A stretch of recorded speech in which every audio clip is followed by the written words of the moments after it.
This hangout on air is live, and I am buttoning my cardigan. My Kurt Cobain cardigan. My itchy vintage store Kurt Cobain cardigan. What is today? Sorry, I was running late this morning. Have yourself a very witchy Vlogmas. Day 17.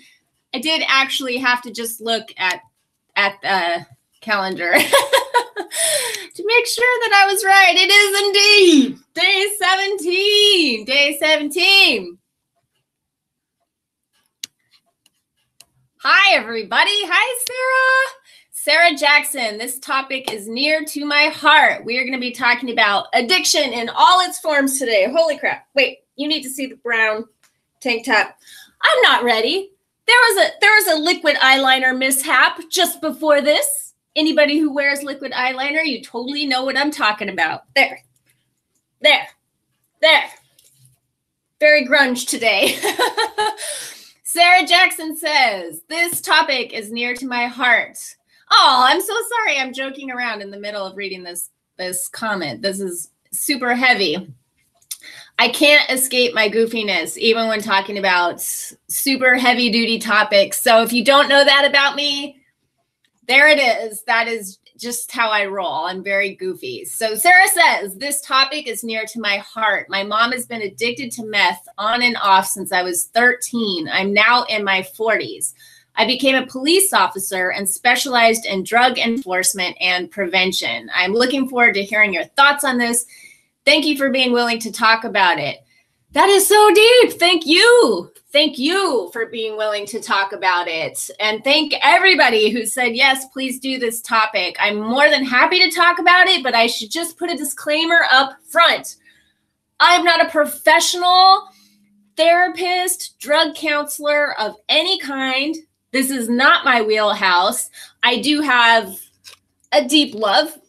Here, let me get that out of the way. A deep love of working with anybody who is trying to overcome themselves in any way. So I will share with you my best psycho-spiritual tips and tricks for working your way through an addiction to the freedom on the other side in conjunction with whatever else you're doing, whatever doctor you're working with, whatever support group you're working with. This is not...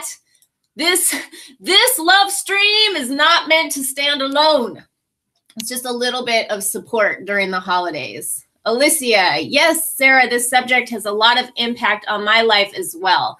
My parents were both addicted to drugs when I was growing up. My grandparents raised my brother and me. You guys, it's so heavy. It's so major. And you're so resilient. You're both so resilient than to go on to be like functioning adults with jobs and families and love, and to be like constantly working to expand your reality and make your life better. Alicia, my dad lost his battle with addiction in September 2016 at only 53 years old. I found out just about a month later I was pregnant with my first child, his first grandchild. That's major. Janine, Sarah, and Alicia, thank you for sharing. I was sexually abused from a toddler to my teens. I am in trauma therapy and I'm just trying to cope as well as heal. Wow, this is all so deep. You guys are just sharing from the gut. This is amazing. This is amazing. I hope that I can do right by you today. Hi, Amber, Messy Magic. Sierra, thank you all for sharing your stories. I myself have not struggled with addiction, but I have family that had and still do struggle with it. I appreciate your openness. Yes. So Lobby Studio. Great morning. Hello. Alina. Hi. Oh, I love the emoji magic there. Reikamaru. Okay. So let's just hop into it. Here, what did I write? I just wrote this morning. I forgot to post this on social media. I was writing some notes out to myself, some things I wanted to remember to mention. I was eating my breakfast, which is half eaten and sitting there when I went, something's missing. What is missing? I didn't tell people on social So like, I think 18 minutes before this Vlogmas was set to start, I ran over and did that. But what I wrote under this video encapsulates everything I want to say today. I wrote food, sex, social media, other people, whatever you're addicted to. Addiction is not about the substance being used to self-soothe. It's about the pain that you're trying to silence. That is my perspective, and I'm going to speak from that perspective. Good morning. Love your sweater. Classic Cobain. Thank you very much. I thought so when I found it for $1. Oh, thank you. Okay, and then also I am behind on my comments here on YouTube, but they go to my email inbox, and I opened one from Graceful Shakti this morning, and it's a very, very long one, so I just cut and pasted. This is half of it, and it's still very long, so bear with me, but she really was echoing back my thoughts about this, so I thought it was a good way to maybe open things up today. So Graceful Shakti says, food addiction is something I am all too familiar with. In an earlier post, I mentioned that I am in recovery and that I practice the 12 steps. I have been in AA for a while, but I suffered from eating disorders starting from the age of 9 until about 29. I was anorexic and bulimic in a very severe way. Then alcohol joined the ranks. Narcissist, addiction, and codependency. Labels, labels, labels. But seriously, though, all the addictive behaviors, we are simply manifestations of this deep spiritual There's an apostrophe there, but I have a feeling that was autocorrect, taking some liberties. All the addictive behaviors were simply manifestations of this deep spiritual sickness that dwell in fear. So much can be talked about in this post, and it's a great topic to explore. Tapping into the power of the goddess is where the solution is, but we require access to that power, and so shadow work is absolutely necessary. Outgrowing the victim mentality is necessary. Taking full responsibility for our life is necessary. Everything that we've talked about this Vlogmas leads up to the solution. Yes, that's why I wanted to read that, because everything we've been talking about is what I would recommend if you're a person who is struggling with food addiction, love addiction, anything like that. It's always about know thyself.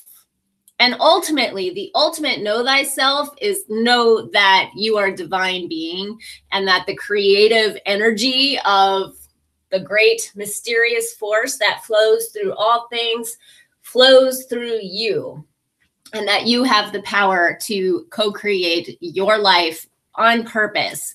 And being a magical practitioner of any kind is about harnessing that truth and making it work for you, and not being a victim to life. Don't be a victim, not being a victim to life. So that is specifically what we're going to be working with January 1st in the Queen program. If you haven't signed up for that yet and you're a woman, I highly recommend that you do. Please join us for the Queen program. It's 5 weeks to really step in to your own personal power and to stop playing the victim in your life. And if you want a little taste test of what that is like, a big taste test, I think it's a good chunk of what it's like. There's a free 3-day video series that will be delivered to your inbox if you sign up down below. It's called You Are a Queen, and you will see it down there. Okay, so all the things that you can be addicted to. Food is the one that you all were telling me, yes, please talk about food addiction.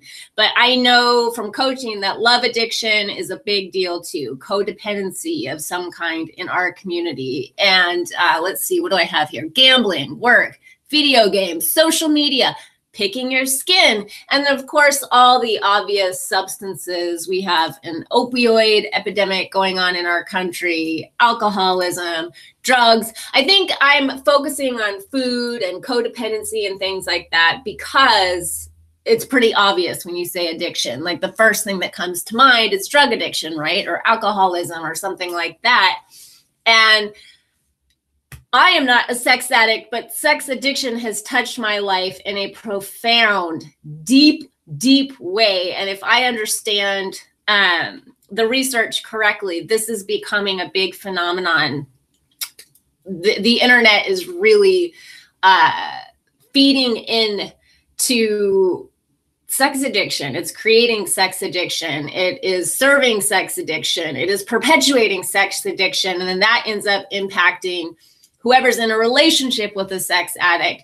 So I have personal history with that. I have personal history as a codependent person who would get into relationships with addicts, and that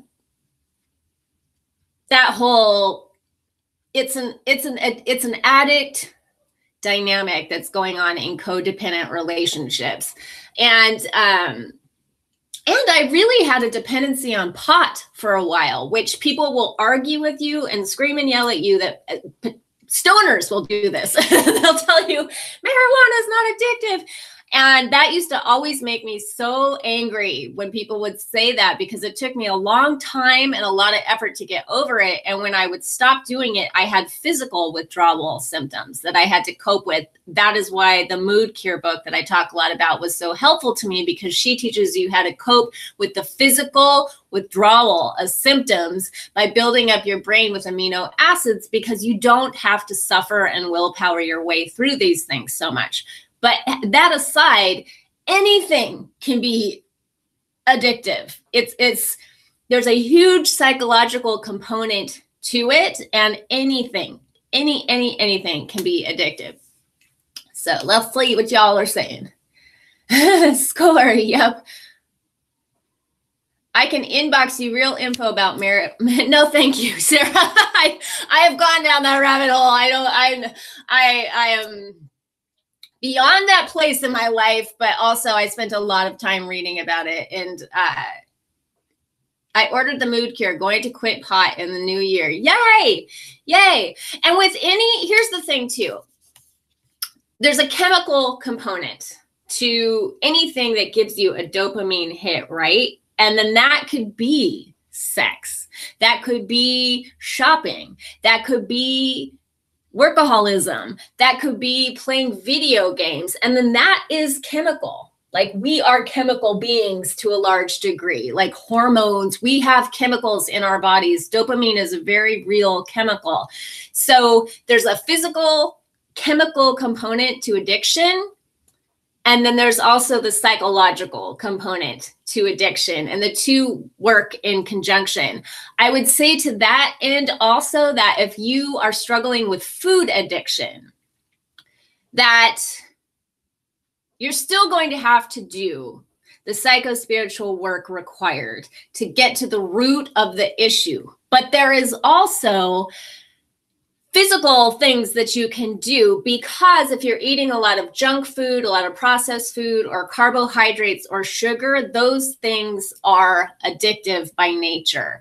MSG is a substance that is put into food. It goes by many, many, many names. Natural flavoring is one of the names MSG goes by, just to let you know. And it is a substance that makes you want to eat more, that makes you think that you are hungry. Processed food is filled with this stuff. They sprinkle it on like crack, and it keeps you eating. If you eat a lot of sugar, if you eat a lot of carbohydrates, which turn into sugar in your body, milk can turn into sugar in your body, alcohol turns into sugar in your body, you can create what is known as candida overgrowth. And candida, I like to think of them as these little critters that are hungry. They want the sugar. They need the sugar to survive. Think of candida as sugar addicts, and they are living in your gut, and they will literally, your gut is like your second brain, and it will literally tell you you need more sugar. It will send hunger signals to you to continually eat and eat and eat and eat. So you will feel intense cravings to continue eating, but also you will feel hungry. You won't feel nourished. You won't feel full. You won't hit your limit. So it's a big shift if you're eating a standard American diet, or if you eat a lot of carbs and a lot of sugar, to make a switch like that. But there are so many diets out there that can support you. You could do the Whole 30 for 30 days. think of it as doing like a marathon or running a triathlon or something, and really lean into all the support of that community that will gather around you. Like, engage with them, use the hashtags, go on the Whole30 website and talk to everybody else who is getting off all of this processed fake food, and go through the journey with a bunch of people. We're so privileged.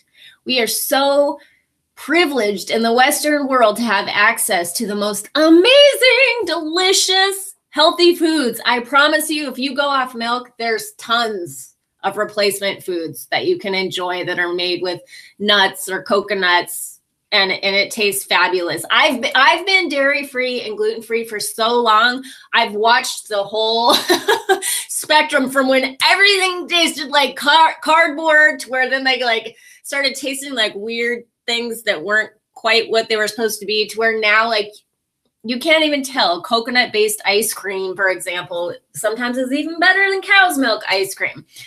We are very privileged today, and I know this from experience, because back in the day, everything tasted like ass. It was awful.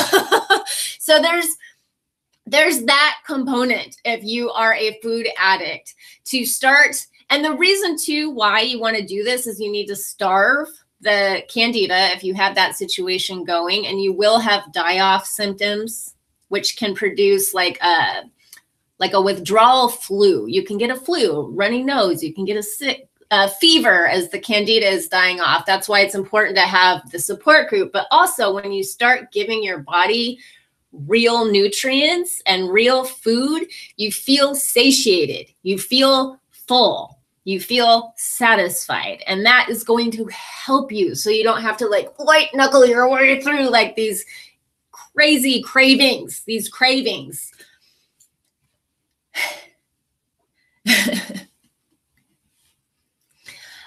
Okay, so let's see. Let me try to refocus here, because that was quite the rant. I could talk about that for hours, by the way. Emily, I have a very high metabolism, so I do not gain weight when I eat. This causes serious problems because I can eat like crap and do not see physical consequences yet. I say yet, Emily, because I was just like that too. I actually did see it in acne, but I didn't realize that that was related to the milk, that the milk was giving me acne. But I mean, I was just like a rail. I could eat and eat and eat and eat and eat and eat and eat. But that contributed to a lot of the dental problems I have as well, because I loved sugar. I was really into candy. I loved candy. Hey, Emily. Yay. I'm glad you made it to the live stream. That's so cool. Okay. So I guess step one, let's just hop right into like, what would it be like if you stopped the thing that you're not able to stop? Think of it as, well, let's just start here, because this is like the most obvious thing is you want to stop whatever the addictive behavior is, right? So here's a quote from Will Rogers. If you find yourself in a hole, the first thing to do is to stop digging. This is not the entire solution. This is not a solution, because that is extremely obvious. We all know, stop digging the hole, stop doing the thing, right? But there are some things that can help you do this. First of all, you have to change your life. You have to literally change the way your life is set up, because if you have been an addict for a long time, and this goes back to what Graceful Shakti was talking about how she had all these different forms of addiction. You can stop smoking, and then you go and you pick up a shopping addiction, and then you realize the shopping's become an addiction, and then you stop the shopping, and then you realize like you're starting to use sex in the same way. And so addiction is its own entity, and it does not care what form you're using to self-soothe. It does not care. It will keep popping up, because you can't outrun what's made for you, what's meant for you. The message is going to keep trying to get through, and that's not a punishment. It's not karma. It's your psyche. It's your body. It's your higher self. It's your mind trying to heal you. And the only way out is through. So you're going to be given this opportunity again and again and again and again to heal. And addiction cannot be healed by stopping a behavior. That is just the symptom. The actual cause, the root of it, is something much, much, much deeper. And that's what you want to get to. But before you get to that takes work sometimes with a therapist or with your journal or a really good friend, or you just have a sense of spiritual maturity and you can explore this stuff on your own. But the first two things I would say to do is change your life. Recognize the ways that your life is set up to support this addiction. Who are the people in your life that support this addiction? How is your house set up to support this addiction? How is your routine? Maybe the drive you take to work, or the way you spend your lunch break, or your nighttime routine set up to support this addiction. Find all the ways that your life has been set up to support this addiction, and then change those things. Find new friends. Take a different route to work. Get the crap out of your house that is there to support the addiction. The second thing is to find a replacement behavior, a healthy replacement behavior. So the monkey mind, the part of your mind that thinks it needs to do something with that empty space you are creating by stopping the behavior, has something to do. This is when a lot of people get into working out and running, or you get really into food. These things can also turn into addictions. So again, this is not the solution. These are just steps you take to set yourself up for success.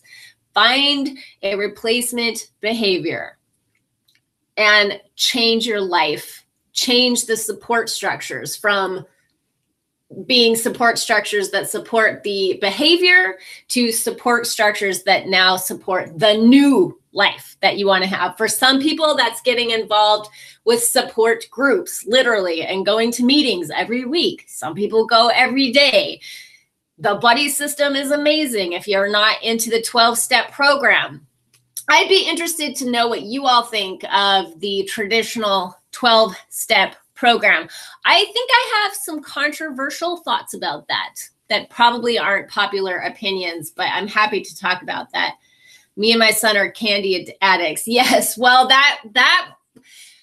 what I know about sugar addiction too, besides the fact that these little gremlins start growing inside that want the sugar, and then they become stronger than you are. And you have to handle that as well when you go off the sugar, which can be really challenging for kids. Again, I recommend the Mood Cure. Is also sugar. Part of the reason it ruins your teeth is it's not a surface thing, like it's eating your teeth. Like that's what we taught, but it actually demineralizes your body, and it ends up having an impact on your entire skeletal system and all your bones. So it's really good to nip that one in the bud as soon as you possibly can, especially if you have a little person to like set them up for life. So, well, I guess I'll just say what I wanted to say about support groups, even though I'm not seeing Samantha. I have an addictive personality, and I recognize that within myself. Whenever I get into whatever I get into, I have a high risk of becoming addicted. It is very important for me to make healthy choices. I fully support 12-step. I put AA meeting schedules into booking packets for DUI arrestees. So I am becoming addicted to good things. Exactly. Sugar leaches minerals and causes blood vessels to spasm. Okay, so that was a lot of different people. I was just reading rapid fire. So Sarah is a police officer. I want to point that out. And she says, I put AA meeting schedules into booking packets for DUI arrestees. Yes. I know from being in a relationship with a sex addict that courts will sometimes assign support groups to people that have sex addiction as well. I think having a support group is an amazing thing, and AA has saved many, many, many, many, many, many, many, many lives. I am in no way at all talking smack about support groups because I think they are so necessary. It's a life raft for many people. there are two pieces of it that concern me as a person who practices magic. Keep this in mind, okay? I'm just talking about from a person who believes that your word is your wand and your beliefs actually co-create your reality. It concerns me to affirm over and over and over again, I have an addictive personality even, or my name is Joanna and I am a YouTube addict. I'm going to keep it light and funny. Okay. I'm not, but to say over and over and over again, my name is Joanna DeVoe and I am a YouTube addict. To say it in a group setting where people affirm that back at you. Oh yes, you are. You're creating a belief about yourself. And I really believe that belief is potent and powerful. And you are creating an identity around being a YouTube addict. That makes it more challenging for you because it becomes part of your identity. This is just my opinion. This is just my perspective. Please don't anybody get your panties in a bunch. I think it would be more empowering to say, my name is Joanna DeVoe, and I am working through YouTube addiction. My name is Joanna DeVoe, and I'm learning to leave YouTube addiction behind. My name is Joanna DeVoe, and I am looking forward to putting YouTube addiction in my past. That is just me, call it superstition, but that is a piece that concerns me. And also, I understand this is about surrendering to God, and that this could be about surrendering to the God within, but to also reaffirm again and again that you are powerless over a substance, over a behavior concerns me as well, because you are not powerless. You may have exhibited that in the past, but I think it's more empowering to say, I am reclaiming my power. This substance will no longer control my life, and to work toward that end. But again, like that is me just being very, it's just a belief system that I hold that I would love to see some 12-step groups and recovery groups possibly play around with that. I think that could be really empowering.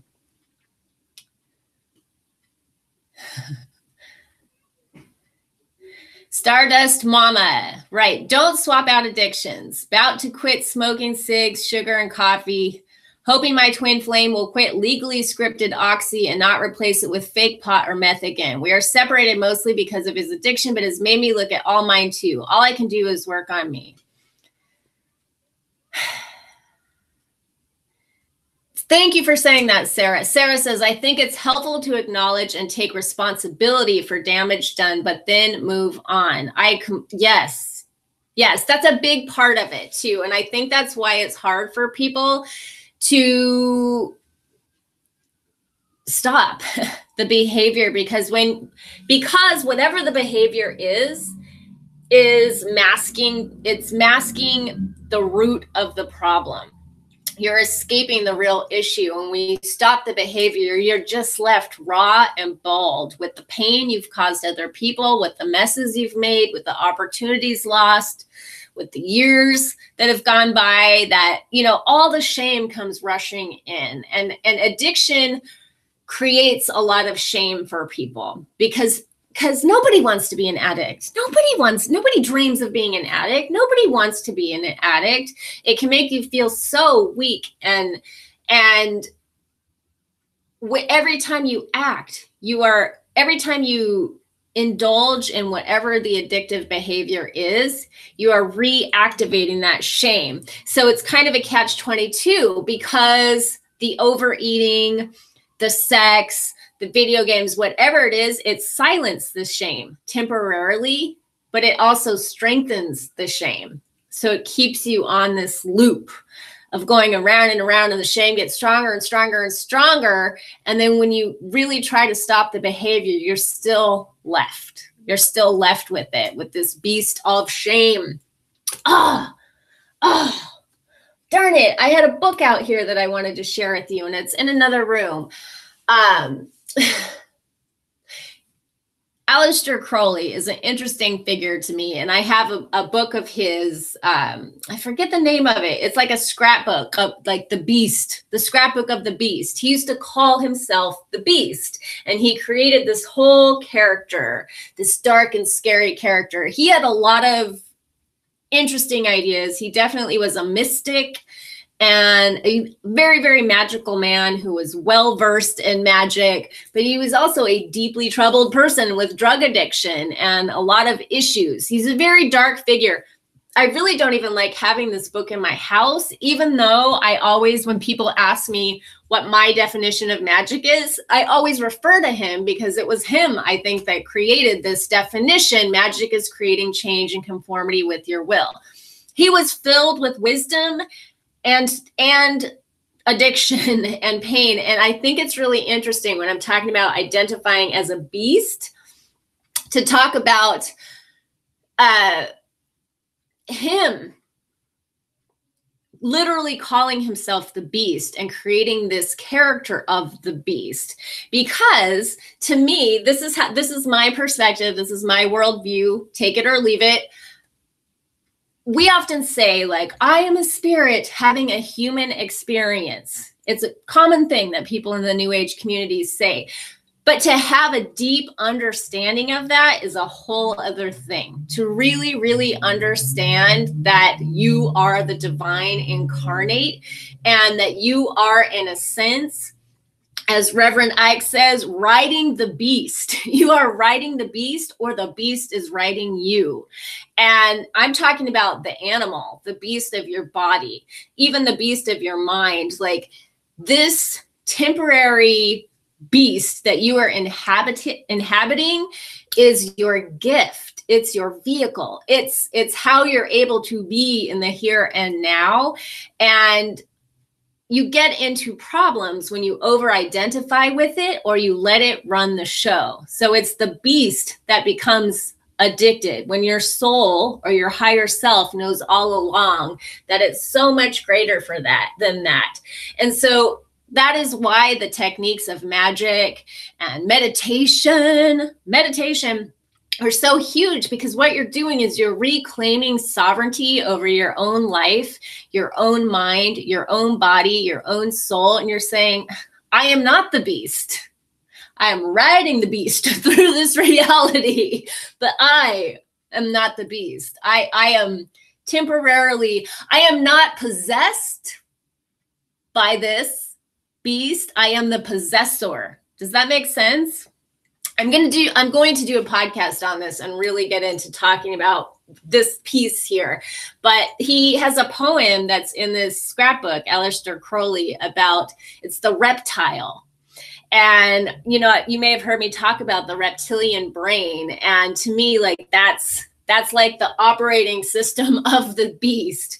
And the beast of your body, the soft animal of your body, when you think about really, really caring for and loving for this amazing creature that you have been given for this life, to carry you through this life, this partner that you're moving through life with, it can really, really, really help when you're trying to overcome addictive behavior, because you can actually kind of personify your body in a way that's separate from your spirit or soul and be like, oh my gosh, like, I have let this animal run amok. It's splattering poop on the walls. It's eating all the food faster than I can give it the food. It's going to fuck itself to death. It's like creating mess after mess because it's scared, because it's wild, because it hasn't received the love it needs. I haven't taken control over the situation. I haven't claimed my sovereignty.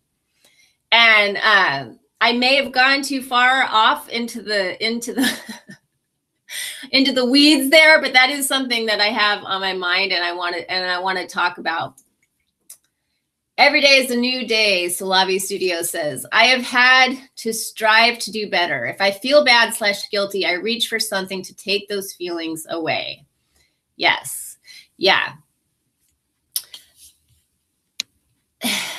So here, I'll just read a little thing I was riffing. I was doing this while I was eating my toast this morning. Willpower.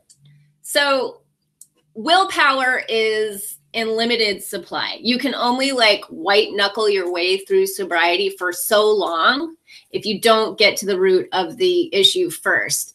So when you use your willpower to abstain, your days are numbered because willpower is in limited supply. So the next time life hits you with a big wave, life is full of shocking surprises. We lose people we love. We lose our job. We hit on some kind of financial hardship. That is when the temptation is the strongest for people to fall off the wagon. So to me, like using your willpower to set your life up, as I was talking about, to support your new behaviors, to create replacement behaviors, to going cold turkey, that's temporary. Like, yes, use your willpower to get yourself to that place, but know that that is not a permanent situation and that you have to get to the root of the pain, and you have to learn to love that part of yourself so thoroughly that you no longer need to numb yourself. You no longer need to escape. You no longer need to artificially pump yourself up to face life. You just don't need it anymore. That's like the ultimate, right? That's the ultimate freedom. I love myself so completely. I have identified this pain, this stress, this trauma, whatever it is that's at the root of this addiction. And I've learned to love that part of myself so thoroughly and to heal that part of myself so thoroughly that I don't need this behavior anymore. And when life hits me, catches me off guard and hits me with a big wave, I don't reach for that thing because I don't need it anymore. I have power from within. I have power from within. I'm like staring at you like, you get it? Like all these things that we're always talking about, like use them. Use them. If you call yourself a witch, use that. I am a witch. I am a spiritually sovereign being. And I can master this by learning to love myself, by learning to love and care for the soft animal of my body, by taking control over my own mind and not letting my mind control me. So what is that old saying? I'm not telling you it will be easy, but I'm telling you it will be worth it is so true here, right?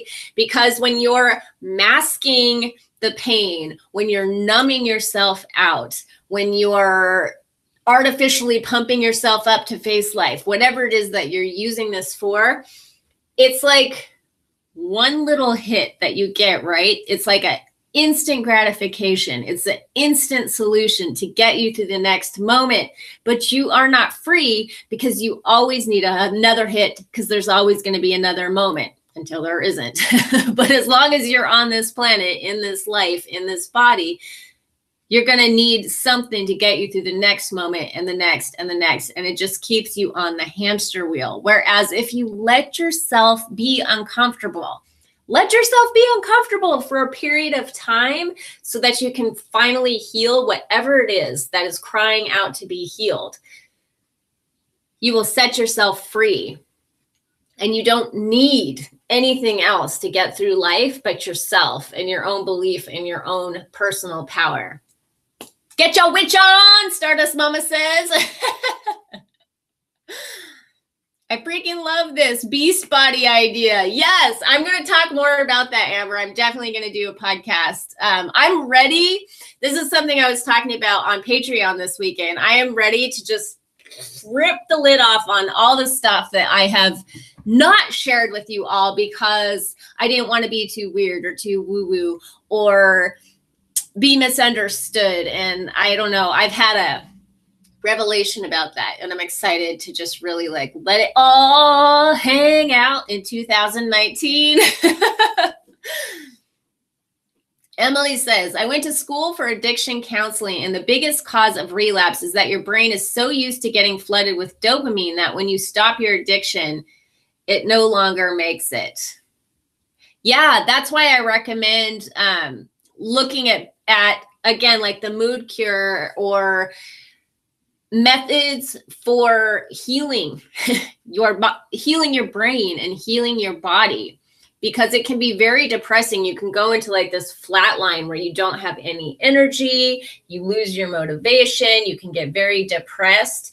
And that's why I love the mood cure, because she teaches you how to use these amino acids to, I mean, she'll work with you in person. Her name is Julia Ross, MD, and I think she works out of San Francisco. And I believe they do phone consultations. But if you're a self-study kind of person, if you're a self-starter, you can definitely read the book. And if you're super enthusiastic about it, you know, she teaches you how, like, if you need energy, if now that you're off the substance, you don't have any energy anymore, this amino acid can help you. And the good news is you're not on these amino acids forever. It's to build up your brain. You do it in conjunction with eating real food. That's why I say too, the mood cure was the beginning for me, because she recommends, I think, getting off gluten and dairy and sugar for sure. And I think she also emphasizes the importance of fat, but she doesn't really get into the whole thing that I was talking about: processed food, repopulating your gut with healthy bacteria, all those things. But it's a good jumping off point to get you started, to just get you off sugar and to start rebuilding your brain with amino acids. And then again, I would look into diets like the Whole30. People are really into the ketogenic diet and they're having a lot of success with it. But I would strongly urge you, if you're going to try something like the ketogenic diet, to think about eating real whole foods straight from Mother Nature and not eating a bunch of junk. I think people are having a lot of success with it because of the fat.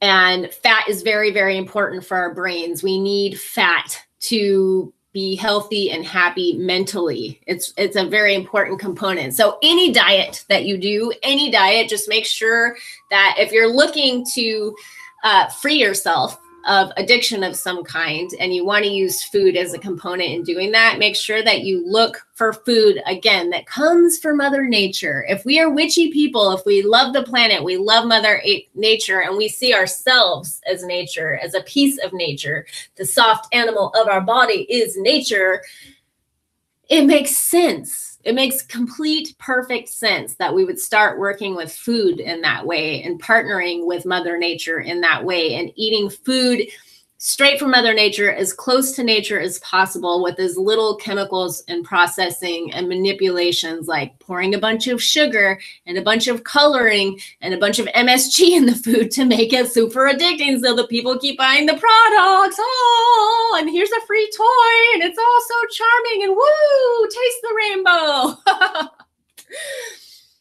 Once you step out of that paradigm, commercials get really, really funny and really terrifying if you have kids, because little kids are taking that in all the time. And it's amazing. It's amazing to think about how much energy marketing is put into getting you into an addictive state. Here for Queen. Yes. Woo woo away. We love it. Yes.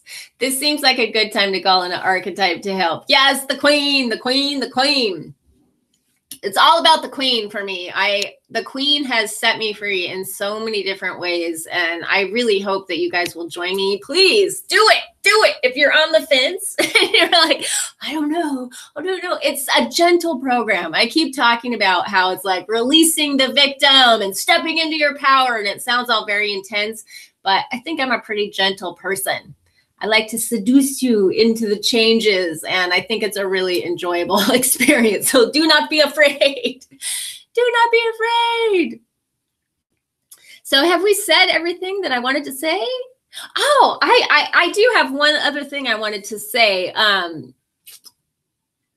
about dopamine. Dopamine is the chemical that we get when we indulge in our favorite addictive behavior. We get a hit of dopamine, and dopamine is part of the pleasure center in your brain, but also in your whole system. It's about pleasure. And there's a really important distinction to make between pleasure and happiness, a deep, peaceful, ongoing, steady happiness. Pleasure can be the thing that keeps you from the deep, steady, ongoing happiness. They're two different things. Not that you can't be happy and experience pleasure, but if you are only going for the hit of pleasure and the hit of pleasure and the hit of pleasure and the hit of pleasure, pleasure, you get further and further and further and further away from this deep inner peace and joy that is the byproduct of doing the work and moving through your own pain. Again, whether it's caused by financial hardship or loneliness. I think feeling lonely is something that people self-soothe themselves through. Loneliness is very painful for us. We are meant to be in relationship, and I feel like a lot of food addicts understand that they can fill that hole with food and they get that temporary release of dopamine and pleasure. Meanwhile, they're getting further and further away from this deep, ongoing sense of happiness that's on the other side of walking through the pain. And all the other reasons that people are addicts: stress, post-traumatic stress disorder, trauma in your past that's too painful to look at. And I think too, something I was saying earlier in VLOGMAS, I can't remember which video it was, but about being uncomfortable. People don't want to be uncomfortable.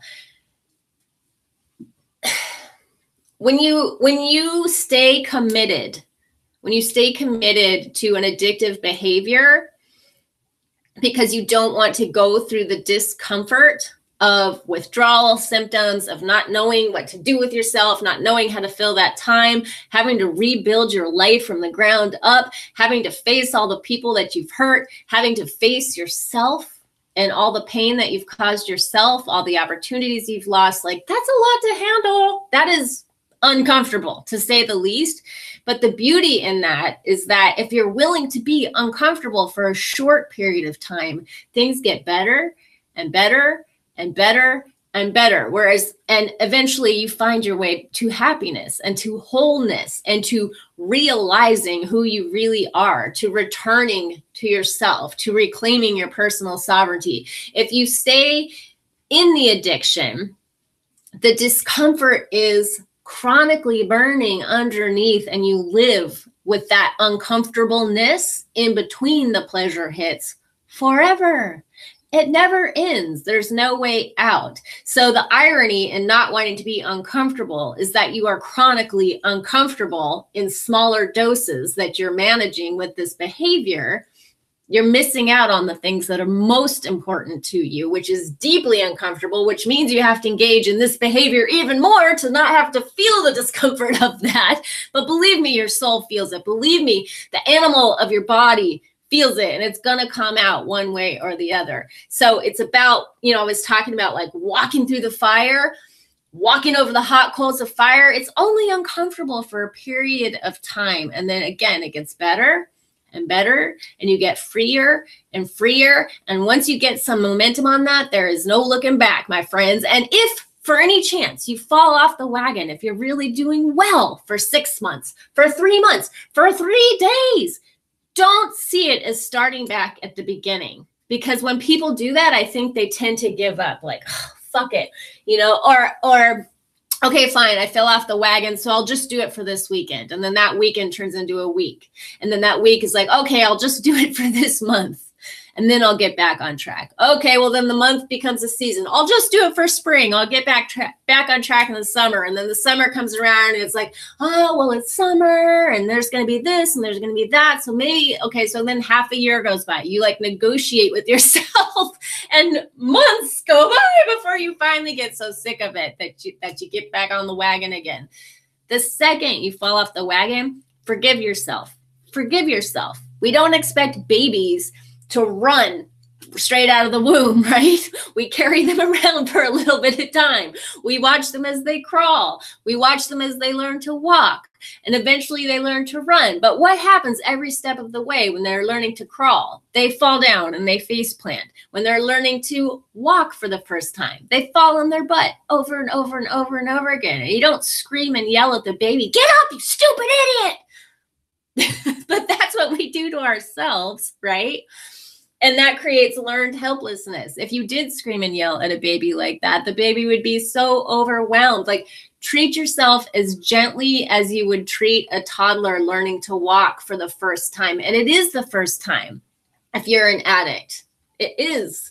Learning to be in the world at that level of freedom is scary, and you will fall down sometimes. Even if you don't fall off the wagon, you'll have those moments of doubt where you have to call your sponsor, or you have to call a friend, or you're not sure if you're actually going to fall off the wagon, but you suffer through the night. Like, forgive yourself, and get back on track as quickly as you can. Reach for the new replacement behavior. Read a book that you find supporting. Watch a YouTube video of one of your favorite people that helps you, support you through reaching for your higher and better self again and again and again and again. And just see it as your personal spiritual practice, freeing yourself. I don't even like to say the word sobriety, because sober is such a sobering word. Think of it as freedom, setting yourself free from a hell of your own making, setting yourself free from jail. Think of it as the Freedom Project. I am setting myself free. There's a video that breaks my heart. I can't stand to even barely talk about it. But these chimpanzees lived their whole lives in this jail cell. And when kind rescuers finally were able to set them free, they came out and they didn't even know what to think about it. They were like, what do I do? Someone went back in the cage because they were frightened. The others were just like standing there, like looking around, like, what do we do? Where do we go? And then you would see like a couple of the really brave ones like step out and feel free. Like, oh my God, they were so giddy and excited.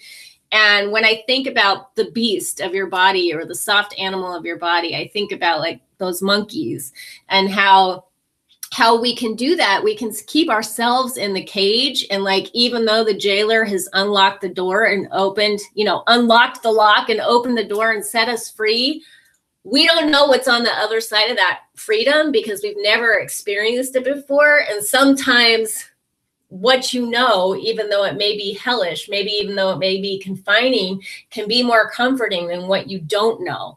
So give yourself permission to ease yourself into the freedom one step at a time until you're rolling around in the grass like a happy monkey, celebrating your freedom at last. Like, give yourself that gift.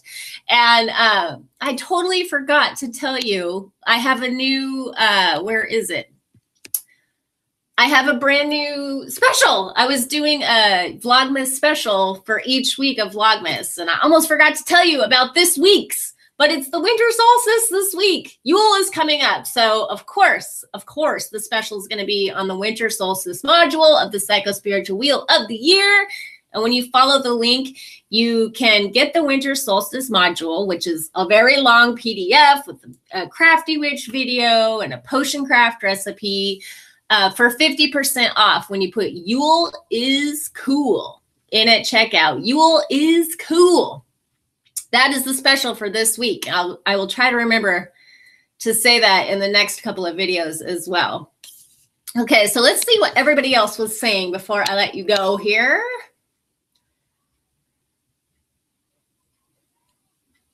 Oh, yay. Join us, Queen. Hi, Lori. Hi, Lori is here today. Danny was here the other day. We got Lori and we got Danny wrangled into Vlogmas. Woohoo! Sierra says, join us in Queen. It is a fun program that really helps you connect with yourself and come into your own. Yes, it's still doing that for me. I'm still working on it. And then I guess that's why I'm still enthusiastic about it. Desiree says, yes, you just described exactly what the phrase fake it till you make it, why the phrase fake it till you make it never resonated with me. Yeah, that's a willpower thing, right?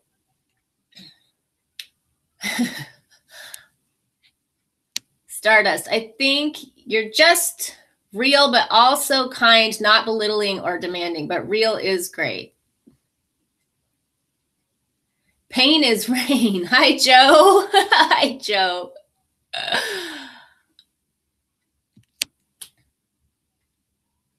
Emily, it's very important to recognize personal relapse signs so you can be ahead of the game. Ooh, that's something else I wanted to mention. All right, let's end this with some good stuff today. I have a couple of tips. One, remember when I was talking about the book of fear? That's an awesome thing to do for your addiction, just to call it the fear or give it a funny name. Myrtle. Call it Myrtle. Call it Dolores Umbridge. Call it something that gives you a sense of like, this is its own thing and it's trying to control me. Not because it's an evil demon from hell, but because it's a frightened child. It has a lot of fear. So give it a journal, give it a diary, and let it speak its piece. Let it say what it's afraid of so you can self-parent yourself in that way and you can actually see what you're afraid of. Sometimes we don't know what's driving us. So every time, I think the first time I talked about this, it was on the podcast and I was talking about ice cream. Like if you have a problem every night, you have like the midnight munchies and you go have the ice cream, even though you're full, even though you don't need it, even though you've already eaten tons of sugar that night, whatever it is, keep your journal in the kitchen if that's the problem area of your house, right? Your book of fear. And get up, go to eat the ice cream and have the journal sitting right there and do not eat the ice cream. Or eat the ice cream. Either way, write what you're afraid of in your book of fear. Write what you're trying to silence. Write what message is coming through. Write what the ice cream is what you're trying to solve with the ice cream. Write what need the ice cream is filling for you. How is the ice cream serving you? How does it serve you? Because you would not be doing it if it wasn't serving you. You would not be... It's serving you in some way. It's creating some temporary fix for you. And when you start seeing all of that on paper, if you do it consistently enough, you'll start to see patterns and you'll start to get a really clear message. This ice cream is because I am lonely. I'm lonely because I feel unlovable. I feel unworthy. I feel unworthy because I was abandoned by this or that parent when I was a kid. Like it gets really deep, but you start seeing really, really, really clearly that you need love and you need connection. And the ice cream is numbing that for you.